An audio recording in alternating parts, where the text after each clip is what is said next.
guys! Weather has been great recently, so that inspired us to make some frozen dog treats. So today we're sharing 4 recipes of those with you.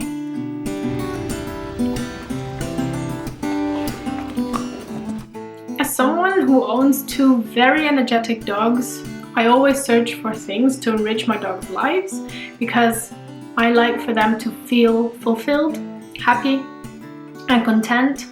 And food is definitely one of the ways in which you can definitely make a change when it comes to providing some variety. So I always try to do different textures, flavors, and provide some option to do a lot of chewing or licking. So in summer I make a lot of frozen dog treats of different varieties, flavors, and this time I made 4 different ones, and I thought I'd share the recipes with you. Mojo, kom eens hier, kijk eens.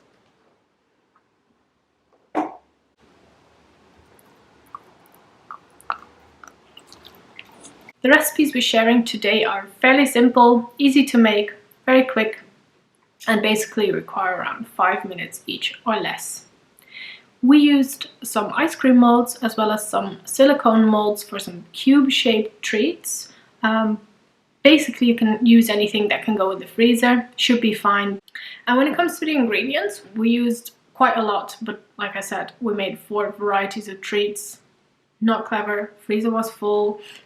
We have some issues right now, but the dogs will be enjoying a lot of treats, so we will have space soon. But basically around 2 to 4 ingredients each, very simple. So these are all ingredients lined up. We've got some pre-made raw dog food, a minced variety, but you could replace this with canned food if you like. We've got some stick-shaped natural dried meat. In this case we've got beef esophagus and beef head skin, but you could also use bully stick or any stick-shaped natural dog treat that you like, or non-natural if that's your preference, maybe a carrot. Then we have some training treats. In this case they were single ingredient salmon and beef lung. Then we have some raw meat strips made of kangaroo meat. We've got raw eggs, we've got turmeric, kefir and some berries. Alright, that's it for all the ingredients and tools you need. Let's get into it. Recipe number 1. It's very simple, it's a meaty sandwich. So we are going to use the kangaroo meaty strips and some pre-made raw dog food or any kind of canned dog food. Perhaps even if you don't have any at home, you can just pop into the supermarket and get some ground beef. It's all fine. It doesn't have to be anything balanced. I like to use balanced meat, but it's totally fine for a snack to use beef, ground beef. Whatever you have at home is fine. All you do is grab one of the strips of meat, lather it using a fork or a spoon. I used my hands because it was easier to get some of that canned or raw meat on top. Spread it out nicely, make it as thick as you like, then take another one of those meaty strips. Put it on top, press on it gently to make it stick, and then put it in a tray in a freezer to set. We put it in the freezer overnight to make sure that it was very solid and that the meaty strips were stuck to the meat. They turned out nice and super simple, easy to make, and just 2 ingredients, so it's so easy to do.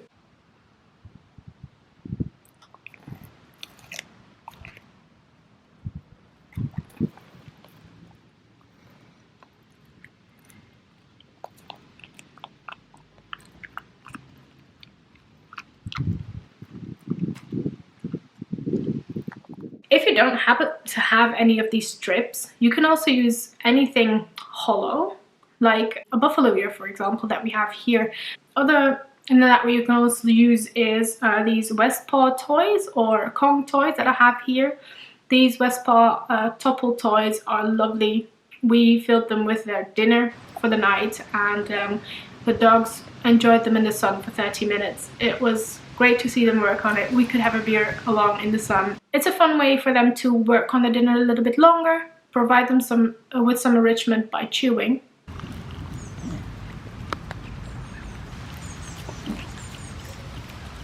So yeah, that's some other options that you can use.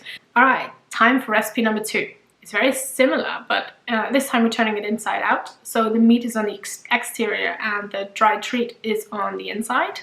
We're starting off by adding a little bit of wet or canned food to the popsicle mold. Then we are adding in a few dried treats, like beef lung I used here, a little bit more of the raw meat, and then we put in another stick-shaped dog treat. In this case, we were using the beef head skin. That comes in loads of shapes and sizes, but these were perfect stick-shaped items that we would use as a handle for the ice cream, for the popsicle. I continue adding more meat and some of the treats, not too many because otherwise I'm afraid that it won't turn out to be one solid treat. And then when it's all filled up, you keep pressing it down to make sure it's firm. Rustig. Rustig.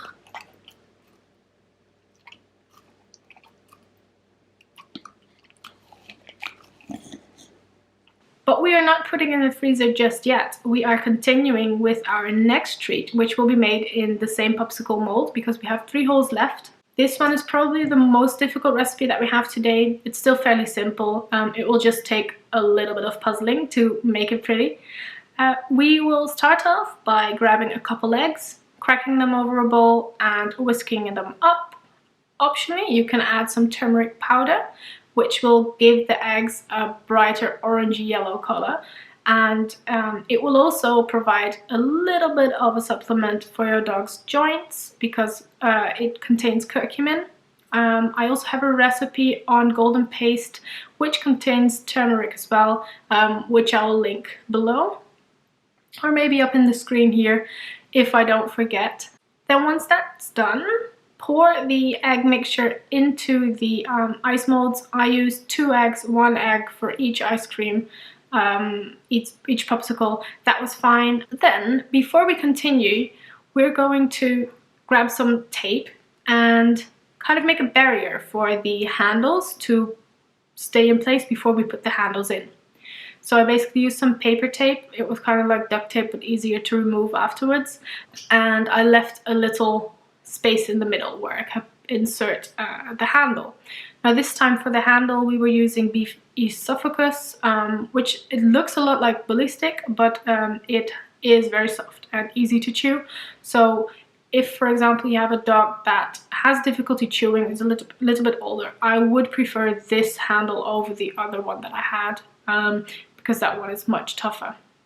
Now the popsicle mold is going in the freezer at this point, but the final treats are not finished yet. The egg treats aren't. In 2 hours you can take the mold out again and then pour on some kefir, which is white colored. And this is turning into an ice cream that I loved as a child. It's called the Ola Split in the Netherlands. I know that this brand is called different in different countries, but if you know the ice cream, you will definitely recognize it. Both of these popsicles will have to be frozen overnight. You want for them to be frozen solid.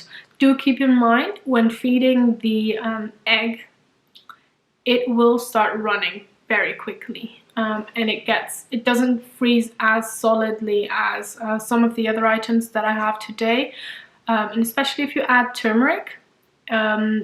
This is something to keep in mind because turmeric, it works like paint when it gets into contact with moisture.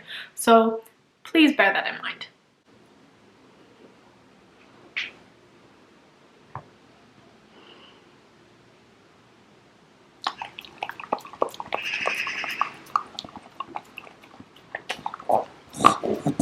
Now last but not least, we have another frozen treat that is inspired by a dessert. It's inspired on chia pudding with a compote of some sort on top. Berries and seeds can be a good addition to your dog's diet. It's definitely something to consider feeding occasionally, and in this case I chose chia with, for berries we used raspberry and blackberry. Now with chia on its own is not as tasty, so instead of making a regular chia pudding, I also sprinkled in some salmon. So the dried salmon gives it a surprisingly strong scent. So I think I used maybe 5 grams. it was barely anything, and it gave it such a strong fishy flavor, so that makes it a lot more interesting for the dogs. So after mixing that all together, I put it to the side for around 5 minutes whilst I mashed the berries. So berries, especially those that come from the freezer, thawed, are so easily to mash, and it basically turns it into a very simple compote without adding any sugar and without having to boil it. It's just like a berry smoothie basically.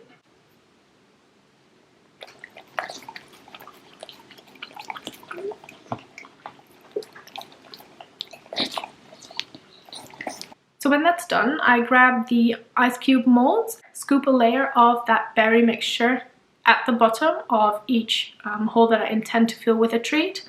As you can see, I left some open because I wanted a variety of shapes for fun, but I also knew that I didn't have enough to fill all of the molds. So by that point, I was 5 minutes in and the chia pudding was ready to add. You could freeze the berry mixture before and then add the chia. I didn't, because I liked the scriggly edges of it souping into each other. If you don't want that and you want a really neat surface, then definitely freeze the berry mixture for an hour or so and then add the chia on top. So these two I froze overnight and then let one of the dogs try them. And yeah, they loved these as well. I then took them out of the molds and put them in a plastic container that is okay for the freezer, because that's easier to store them in. Occasionally I'll take one out on a hot day to give them just a small treat. And if they've been a little bit more active, or it's very hot, or it's a little bit more of a boring day, I will give them a bigger treat, like the ones that we made before, the Meaty Pupsicle, for example, or the Meaty sandwich, because it just takes them a little bit more time to chew on them. Granted, they are Staffords, they eat anything within seconds, but you get what I'm after. It gives them a little bit more. Alright, that's all for today's video. If you liked it, don't forget to give it a thumbs up and maybe subscribe if you haven't already. If you make these recipes, then don't forget to tag us on Facebook and Instagram so that we can see how they turned out and if your dogs like them. And leave a comment if you have your own recipes so we can try to make those as well this summer. Right, that's it. Take care, guys.